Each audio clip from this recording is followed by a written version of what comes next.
it's Mike Langford. Welcome to another episode of the Modern Financial Advisor Podcast. On this episode of the show, I'm joined by Steve Vecchione and Scott Schuebel of Statera Advisors and Statera Retirement for a conversation that promises to challenge many of the fundamentals of conventional retirement planning practices that are likely in your business. I absolutely love this type of stuff. Not only is it exciting to hear about new strategies designed to help clients live more fulfilling and fruitful financial lives, but the notion that guys like Steve and Scott are bold enough to say it with their chests and share it with the world, we absolutely need more of that in this space. Love it. Now, before we get to the conversation with Scott and Steve, please do make sure you subscribe to the Modern Financial Advisor podcast on Apple Podcasts, Spotify, Google Play, Amazon, the YouTubes, or wherever you like to get your podcast jam on. And if you have a question or a suggestion for a topic or a guest, hit me up. I'm basically at Mike Langford everywhere on the internet, or you can shoot us an email, podcast@finservmarketing.com. Okay, let's get to the conversation with Steve and Scott from Statera. Well, Scott Schuebel, Steve Vecchione. So wonderful to see you guys. Welcome to the Modern Financial Advisor Podcast. Thank you for having us. Yep, thanks. Thanks. Yeah, you guys are way more animated in the pre-call. I think you're stunned now that we're actually finally recording. It's funny. And for those of you who are tuning in and listening to the show, we always do a little, pre-conversation, right? Just to get everybody animated and so forth, and just make sure everybody's in a good mood. I always jokingly say, we do the prep call to make sure I know how much work the guest is going to be. But before we click record, and we book a full hour to record it, because I like to make sure, we're all smiling and ready to rock. So you guys are doing a great job. So I thought it'd be fun to dive in. You guys have a tremendously fun story, and I don't know who exactly to kick it to first on this, but both of you had kind of like a unexpected turns in your career that brought you together for business. And I think it was really interesting. It's kind of a fascinating story. And I don't always do this with guests like, hey, tell me your origin story. But your origin story is pretty fascinating. So let's dive into it. Who wants to kick it off? Like, how did you guys come together? And what are we excited about talking about today? Scott, you want to go first? Sure. So Steve and I had been friends pretty much since college. Okay. He went down the path of Wall Street. I went down the path of starting out with an insurance company and then more of the financial planning path. So pretty early in my career, I started using eMoney, which was a financial planning software, pretty heavily, and was doing retirement planning. My focus was basically people in their mid to late 50s. I was in my mid 20s. And I did fairly well with that, putting people in there, showing Monte Carlo, having conversations, and the tech crash of 2000 hit, and basically everything I showed everybody was wrong. I had told all these people they could retire, and then I had to tell them they could. Turns out they could. But in that moment in time, it kind of put me in a tailspin. So at that point, I actually considered leaving the industry completely. But I went and met with a professor from my college who had kind of studied retirement, and she gave me a different perspective. She basically came out and said, our industry is so focused on how they manage money and how they get paid, and they don't focus on what's in the client's best interest in general. And what's in the client's best interest is to look at the things that could cause them to fail and then position their assets so that they don't fail. And those things are basically, well, I'm sure we'll dive into this more, but they're basically sequence return, inflation, and longevity. And she's like, you have to have an answer when any of those things go haywire. So I did that, and I created a method, and I think I told you before, using the HB12C calculator, doing it by hand. No way to prove that I was right, but the idea was never to pull out of the negative market. So I would hold a bunch of cash, and I would calculate what they would put where, and then I would basically, if we had a bad market, I would spend cash, but I didn't really have a full thing to it. Fast forward, that was working well. Steve and I are on a ski trip. I think Steve can step in, but he was retiring or looking for his next thing in life. Yeah, essentially, I was faced with the retirement dilemma at a really young age. I was a partner of a firm and we had a lot of equity, and in order to actually monetize that equity, you had to retire from the firm. I called it golden handcuffs. Yeah. And so, in my early 40s, I'm presented with this opportunity to cash out. And what does retirement look like? And what does it look like when you're planning for 50 years or whatever it might be? Right. So I started to heavily go down this path, and I was working with a financial advisor who, funny enough, was using e-money. And I was a huge disciple of e-money from the planning perspective. I think it's, a really good planning software. Where it started to fall short and where I was uncomfortable was in the distribution side. And I didn't really understand the two phases of life at that point, accumulation versus distribution. And I'm someone who was in finance. I was working in very complex side of finance, used to complex modeling and those sort of things. And this should be somewhat basic, I would have thought. And I started to go down this path of like, what does it look like? How do I live off of my money? How do I know? And I didn't feel secure. I didn't feel comfortable. All the explanations I was getting didn't really jive with me, right? They didn't pass the spell test. And so I kept going around, and coincidentally, at the same time, my father was thinking about retiring, and his financial advisor worked for one large Wall Street firm and had just moved to another large Wall Street firm. And since I had time on my hands, he asked me to join in those meetings. And so now I'm here sitting in our meetings with two major Wall Street firms trying to pitch my parents about retirement and how they structure retirement. So I had a viewpoint of the independent advisor using e-money, and then I had two major Wall Street firms. And I came out of all those meetings just really fulfilled, not answered, just thought this isn't the answer. And so I started having conversations, since, as Scott mentioned, we were friends and we were ski buddies too. And I started to ask him about what he did with his clients. And I was expecting to hear the same answer that I've been hearing everywhere else, right? Monte Carlo, withdrawal method, 4% rule, whatever you want to call it. And he gave me this different answer. And he started talking about how he positions assets to hedge the risks in retirement and how he does it directly and how this works for his clients. And I said to him, wow, this sounds really different and really interesting. But the only problem is he's friends with a guy that grew up in the New York area who's in the water. We're taught not to trust anything, right? Yeah. Or maybe it's trust but verify, right? Like, how many times was I told growing up, like, you're trying to sell me the Brooklyn Bridge, right? Like that was the methodology that's in the water. So I said to him, this sounds great. Prove it to me.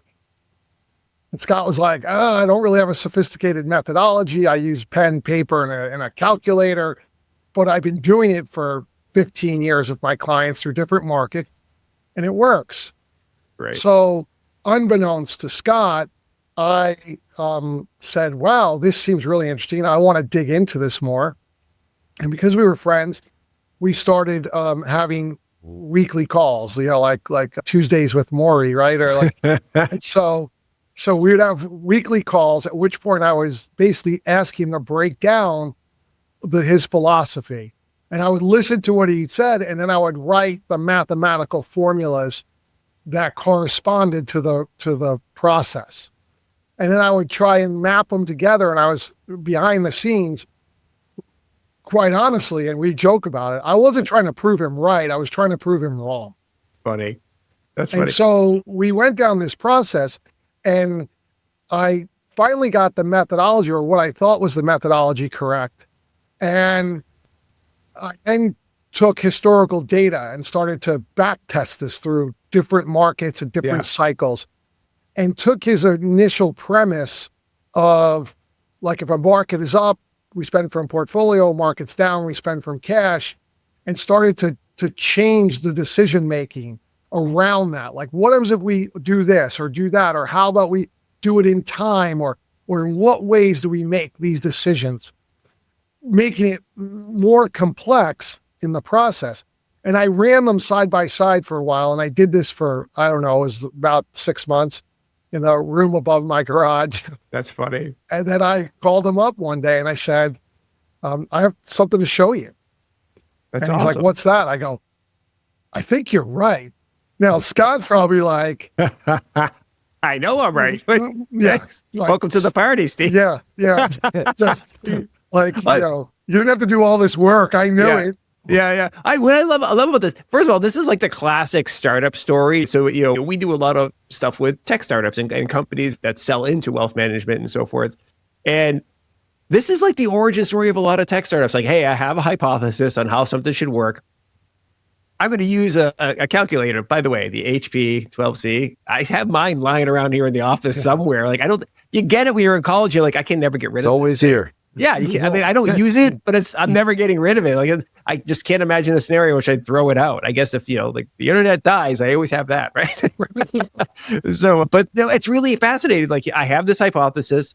I'm rolling with it. I'm doing it manually. So you think about any other business in the world, most of them start with before they start developing complex systems, it's pretty manual, right? The way that they deliver the service. And then as the thing scales or whatever, and the proof starts to matter, now let's invest in, systematizing things.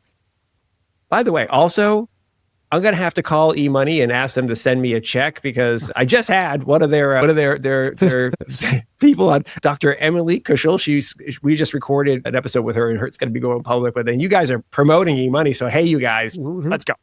Sponsorship dollars. That'd be great. But anyways, let's get into so I think some of the advisors who are listening in the audience might be like, okay, you guys think you got a new methodology here for helping my clients plan for retirement.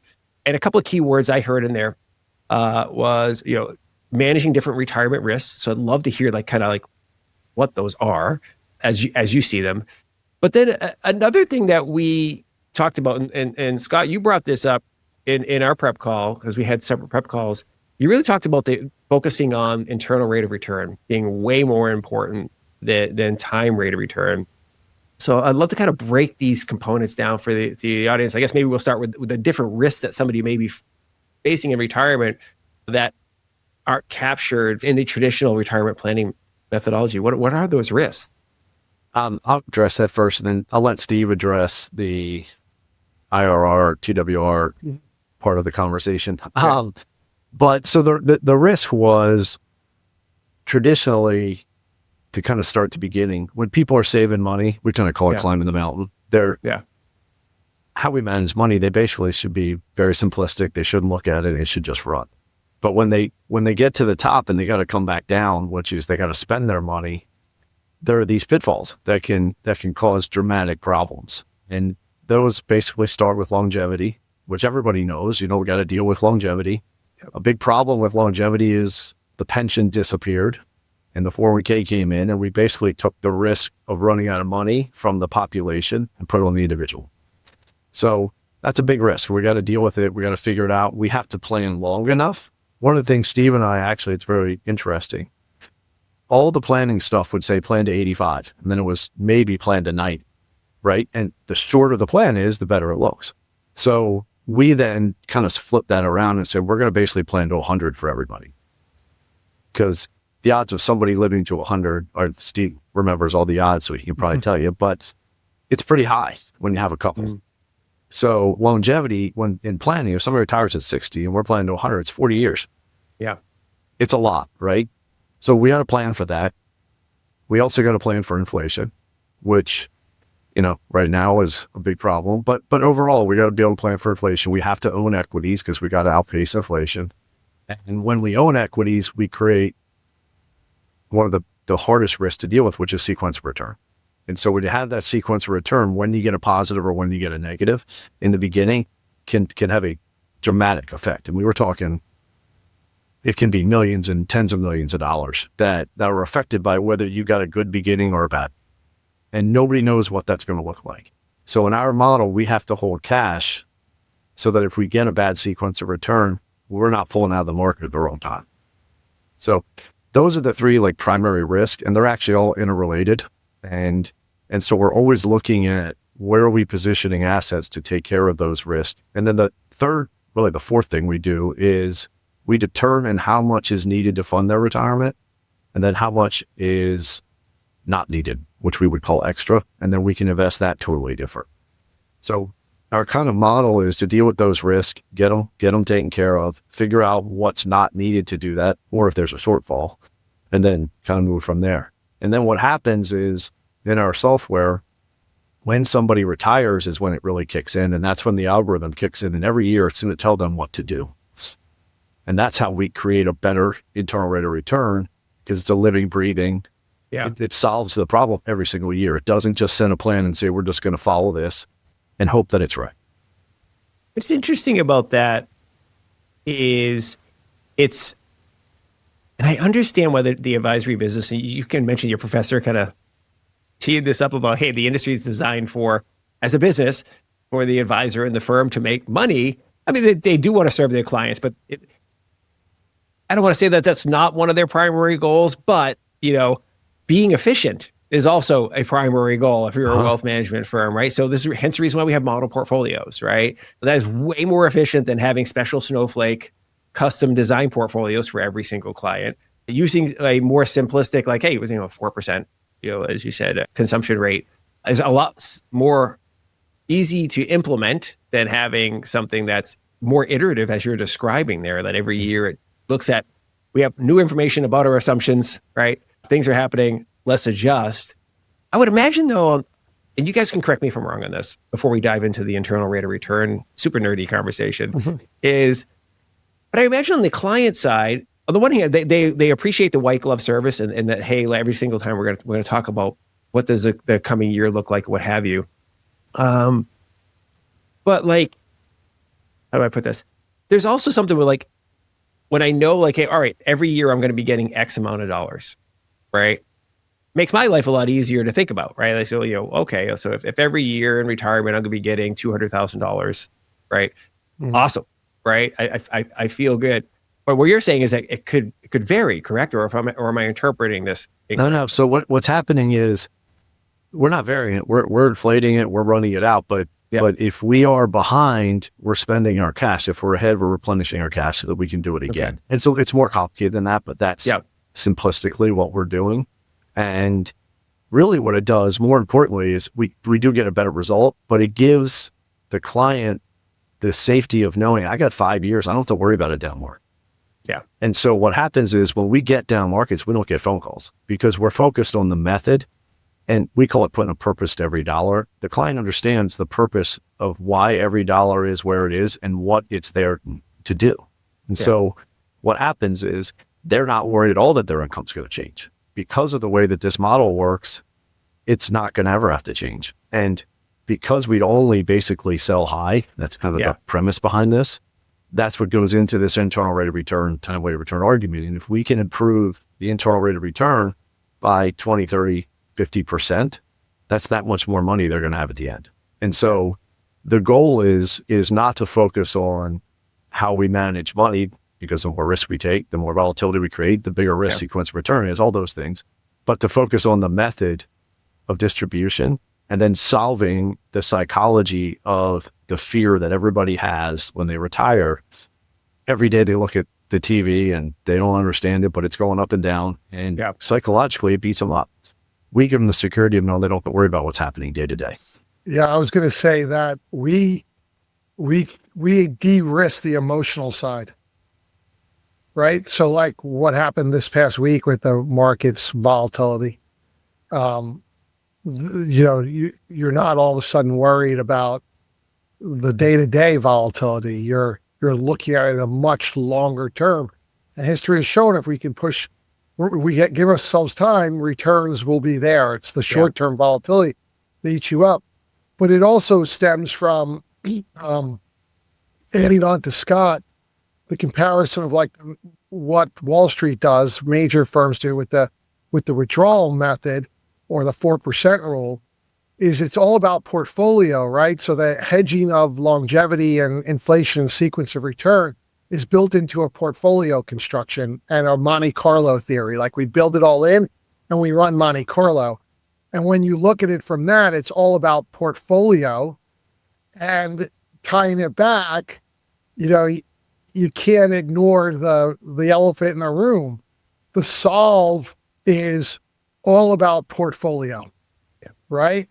And it's crazy to ignore the fact that how do most advisory firms get paid or wealth managers get paid? It's assets under management. Right. So it's like my solution is more assets under management, right? And when you're bundling all that together and you have so much tied to a portfolio for your solution, then the ups and downs and, CNBC and coming at you to sell ratings, right, now trickles into the retirees sitting home watching it tick by tick. And it gets them nervous. When you have our methodology, it helps de-risk that. And then we do something that I don't think most people are doing is before we look at portfolio construction, we look at risk a little bit differently. And the risk isn't stocks to bonds or the portfolio construction. The higher level risk you actually face in retirement is the mixture or the ratio of predictable to variable income. Okay. How much income am I getting? How much income do I need? And where am I getting it from? And if I'm highly dependent upon portfolio for that variable income need, then I'm subjecting myself to risks. And that ratio of predictable to variable actually ends up being, in our opinion, your real risk tolerance, right? Yeah. Like if you're risk adverse, you'll want more predictable income. If you're willing to take risk, you could have less predictable income and you can adjust those ratios proportionally. But one thing we're able to show is that, and mathematically show, that there is too much and there is too little, right? Like most people think like, oh yeah, no, I get a ton of, I got a huge pension. But if you don't have any portfolio to hedge inflation, then it's all has to work together, as Scott said. So that's like the crux of it. So I'm going to try to paraphrase what I'm hearing. And I think that why I think it's really interesting. One is that concept of like, hey, the real risk tolerance for your client has less to do with climbing the mountain, as you said, Scott, right? Like, hey, can you your heart handle the palpitations of when the market's up or down while you're still in your working years and accumulating wealth versus like, hey, can you handle the potential income swings that might happen if your portfolio is bouncing all over the place? But to the point that you were just making, Steve, we don't want to just go all to cash and something where you don't keep up with inflation either. We have to be able to keep up with inflation in retirement because we want to maintain your buying power, right, over the course of your retirement. But it really matters how we're invested during those retirement years, right? Because if I take my money out of my portfolio, let's just say I was in a portfolio that was all stocks, like for, just to make simplicity, and the stock market is down, but I need income, and I take money out of that, right? I've now hurt the future growth potential of that portfolio, right? I did the opposite of what you're supposed to do. I sold low versus selling high. I took money out when it was low. And now when the market starts to rebound, I've got less rebound power, right? It's the kind of the opposite of, dollar cost averaging, right? Yeah, right? The market's down. I took money out instead of adding money in when the market was down, right? That type of thing. And so I can't rebound as strongly as I might have rebounded prior to. So that's going to hurt my chances here. I think I'm on the line of what you're saying here, right? And I'm That's correct. Yeah, Totally correct. And the thing is, when you're in retirement, you don't always have the choice not to take out money. Yes, you might be able to remove some discretionary items, but property taxes need to be paid. You need to buy food. God forbid you like eggs today. You need a small mortgage to buy those. Apocalypse is upon us. The optionality doesn't exist. So you need to have a strategy to handle that, right? And when it's portfolio solved or the withdrawal method, it typically doesn't have a strategy. And if it is, it's not necessarily spelled out, right? Yeah. There's no science behind it. Yeah. So now I'm going to ask a nerdy question, a finance question, and I know Some advisors will go, yeah, Mike, I know, but I actually have a feeling that many don't know. So, and I know this because, and I say this somewhat frequently on the show, and I don't mean it as a disparaging thing. It just is what it is. A large percentage of financial advisors aren't like you, Steve. They did not study finance. They did not work in high-end finance and learn how to do financial modeling. Many of them are not rocking an HB12C and knowing how all this type of stuff. They got a job because they responded to an ad to become a stockbroker or to become an insurance agent, right? They got trained to pass the Series 7, 63, or whatever they passed, right? And they learned how to sell product, right? And so they are legally allowed to sell product. They don't really know how to run financial analysis, right? And there's a reason why many financial advisors, really what we call investment advisors, right?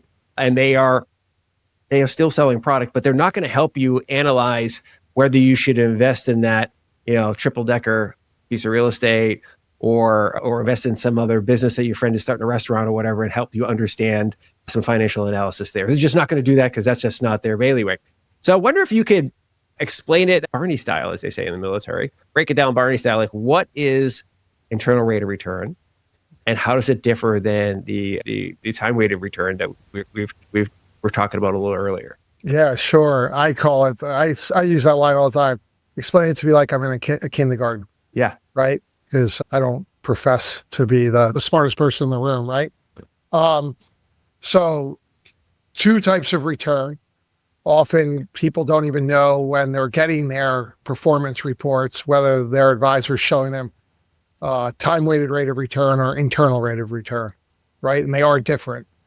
And time-weighted rate of return is essentially how the portfolio manager does, right? It doesn't account for the ins and outs, right? Additions and subtractions from a portfolio. Simply put, if you put $100 in the market on Jan 1, and at the end of the year, right, December 31st, what's the value? If it went up or down, that is my return. That is a time-weighted rate of return. That's really good to assess how a manager is doing, right? As a portfolio manager, are you doing well compared to whatever benchmark you're competing against, right? And so as a client, I would look at that saying TWR would tell me, how is my advisor doing as a portfolio manager, right? Now, my internal rate of return is the return I actually achieved, right? And that takes into account additions and subtractions.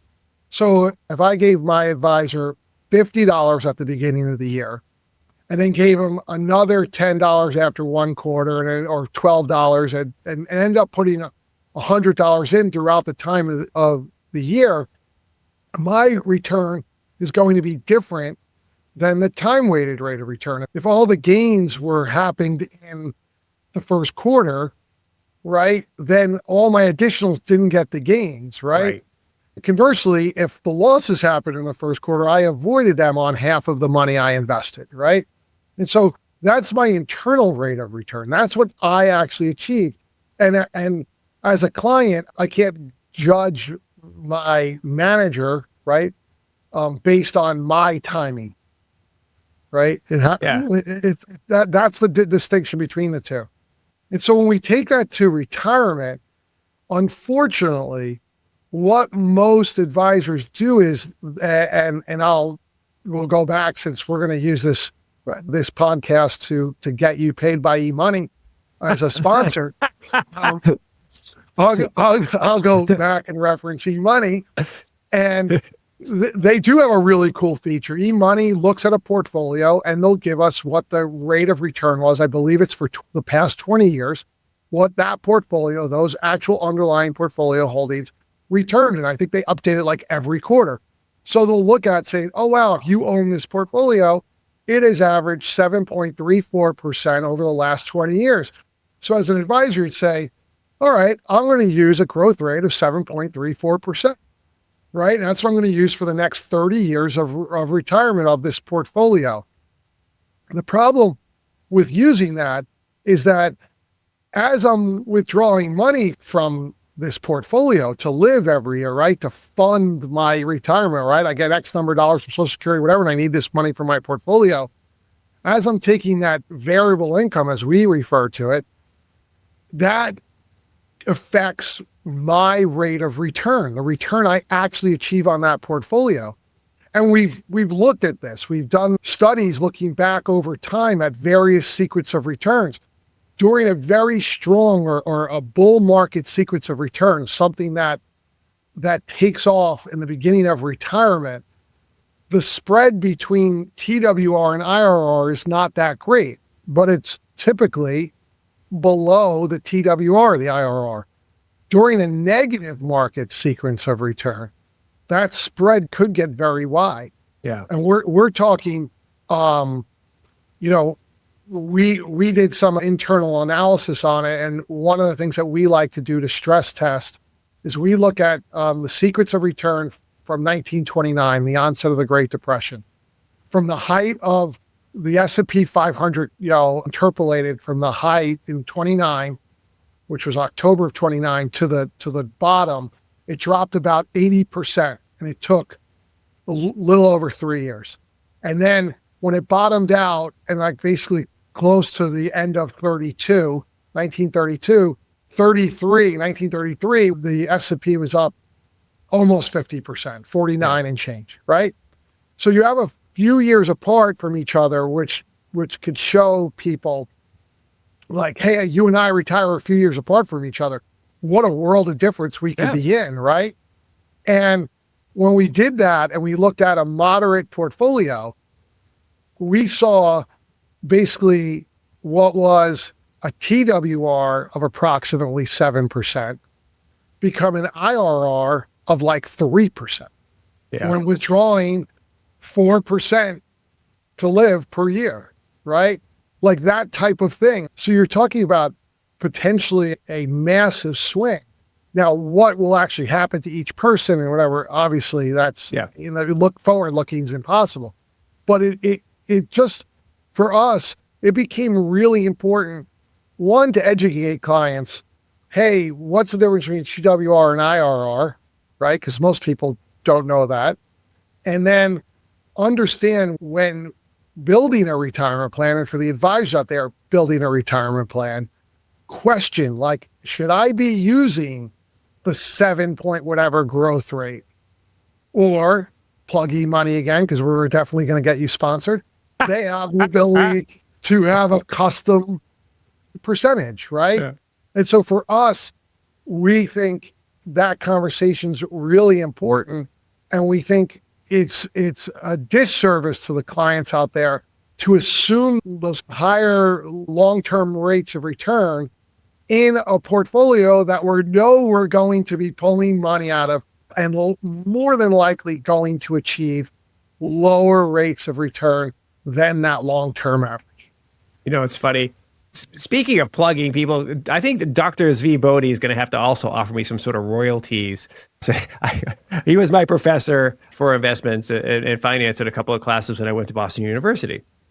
And he literally wrote the book, Investments. If you go to college and you're in any MBA program and you get in a book and it says investments on a big green book, it's Dr. Zvi Bodhi. He's the guy. But he's talked about some of the stuff you're just talking about, Steve, right? Which is like, he'd be like, listen, there's two types of risk, right? There are two things that people often ignore about risk: timing and severity of risk. And you were talking back in 1929, the crash and so forth, and how it went down for 3 consecutive years, and then it was up 50%. Well, hey, if you invested in 1931, you're feeling pretty good, right? Yeah. You know what I mean? Because it's up 50%. But if you were getting ready to retire in 1929, the timing sucked and the severity really sucked, right? So that's pretty bad. But the other thing he would always just hammer into us, he's like, the long term is just a series of short terms. So anything that can happen in the short term happens in the long term as well, right? Because you can just string a lot of short terms together. And so you can have negative markets for a decade. You can have flat markets for a decade. And you can have bull markets, for a decade. And so what you're saying there is, like, if you have a client who's expecting 7% rate of return on their portfolio and they enter retirement, and they're going to be consuming assets, and we're in a negative market for a decade, or 5 years and they continue to pull money out of that portfolio, it's amplifying the negative internal rate of return. It's really starting to get sketchy, I guess, or a little nervous.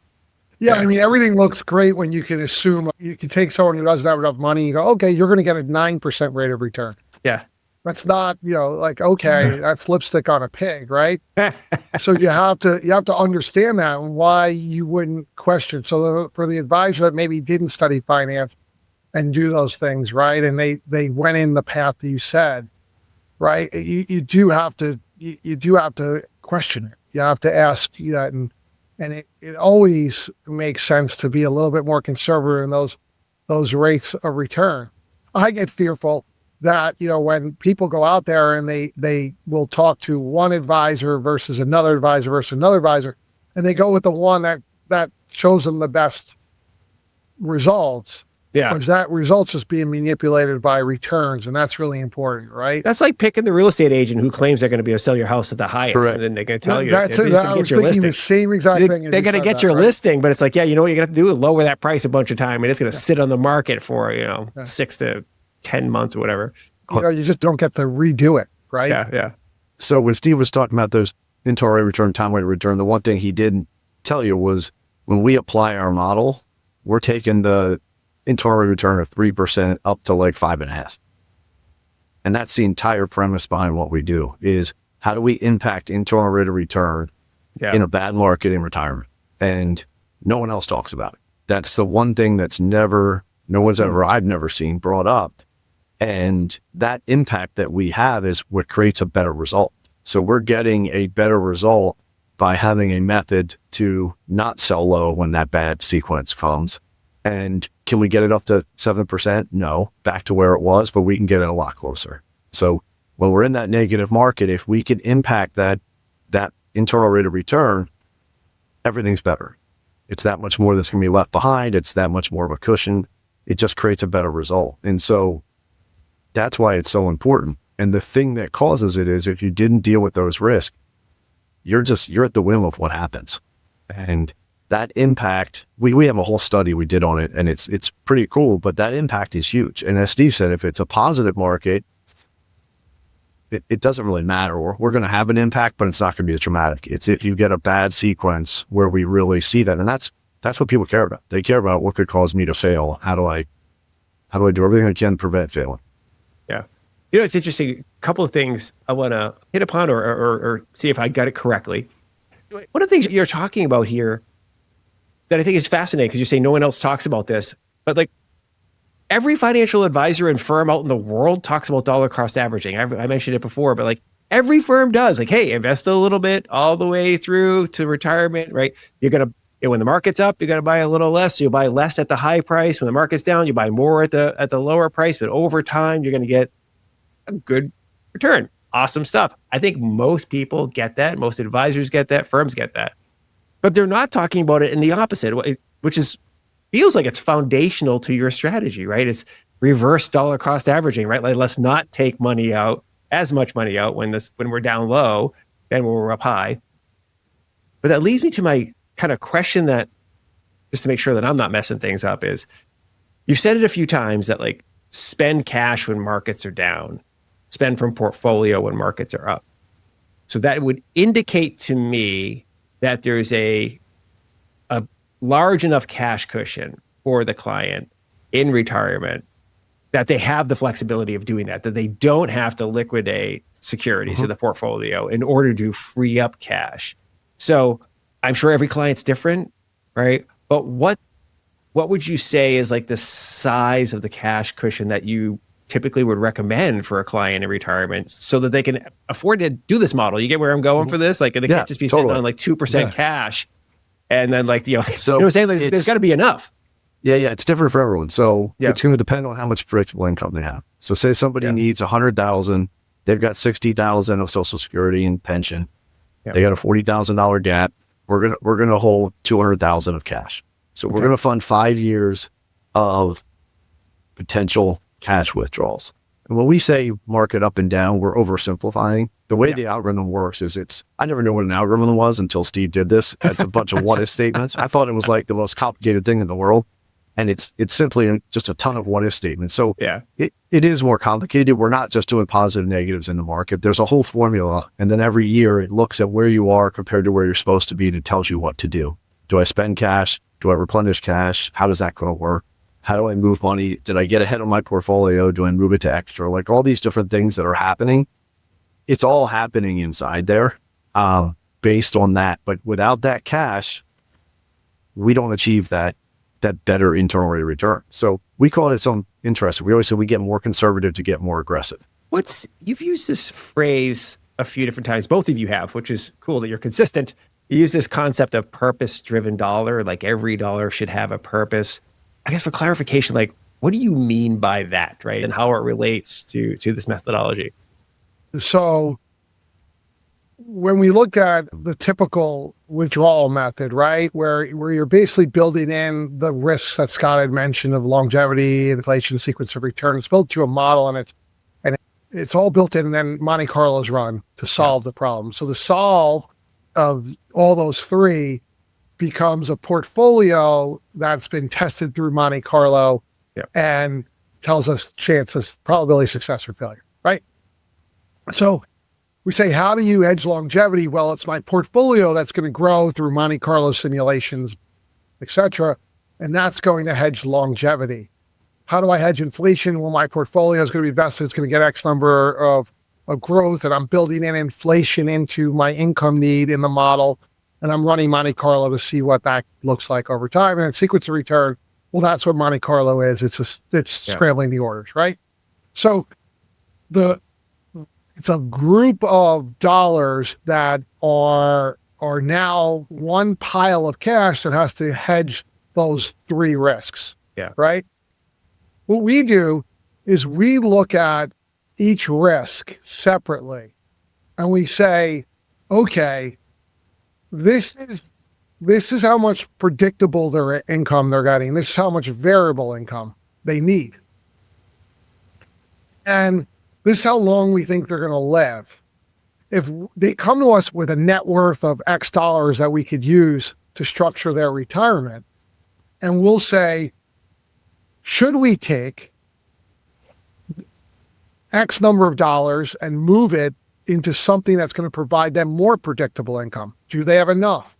Do they not? Do they have too much? They come to us and they're annuity laden, and we're like, okay, you have all this money in annuities because you want the income, but are you now don't have enough money freed up to grow in a market, right? And so what we're able to do is actually assign a dollar value, right? Like years and years and years ago, I sat in on some call about the latest, greatest annuity that an insurance company was using. And I asked them a simple question at the end of the presentation. I said, your annuity product's great. I love it. I said, I just have one question for you. How much of this should I buy for my client, right? There's no answer to that question, right? They don't know. What we've developed can actually give that answer. So we're able to say, okay, we're going to take X number of dollars and put this towards the longevity problem. We're now going to take this number of dollars and put it towards inflation, the inflation problem. We're going to build a portfolio, and that's going to hedge us from inflation and provide the variable income, right? Then we have a sequence of return risk. We're going to hold this number of dollars here to hedge sequence of return risk. So now all of a sudden they come to us and they have $1 million or $2 million or whatever the amount of money they have. And we're able to actually take those dollars and say, the purpose behind this dollar is not to grow to the moon, right? Yeah. The purpose of this dollar is if we live a really long time, it's going to pay us money for as long as we may live, right? The purpose behind this dollar is to provide us variable income every year and hedge our inflation because we're invested. The purpose behind this dollar is not if, but when we hit a bad market, right? We have somewhere to go. And so we're not going to get growth on those dollars, right? And when we break that up, what we notice, and as Scott has alluded to, is the comfort level that the client gets. They understand it. They understand the purpose behind every dollar. So now when they sit there and they watch CNBC and all their solve is tied to a portfolio, and they see the market plummeting and they get nervous because that's their solve, right? Now they go, you know what I'm going to worry? Well, I have 5-year cushion here of variable income. I'm going to start worrying about maybe year 4. Yeah. Right. And now all of a sudden that noise goes away. Right. Yeah. We talked about real estate. If Zillow sent out, we'll get you sponsored by Zillow too. If Zillow, This is great. We're rolling it in there. This is we're gonna be rolling awesome. to go. If Zillow sent out, if Zillow took your house and put it on a market, like where every minute you're getting a tick, tick, tick, tick, tick, tick, tick, the value of your house, real estate agents would go insane, right? They'd get calls like, I think "Sell my house now." homeowners would lose their mind too. Like, what is happening to my house? Yeah, exactly. So it's funny because they don't look at it that way, right? Yeah. They're able to separate those two, and that's what we try and do, and that's how we achieve it. Yeah, I love it. I love it. The last thing we do is when we've talked about extra, that's the family's legacy. So because that's never needed, so we can invest that money really aggressive because we're going to get a long-term return. What Steve hasn't talked about, something he built into it that was different than what I did, is we have the ability to, if you can calculate the combination of assets that creates the highest amount of extra, that's the person's optimal point of where to position their assets.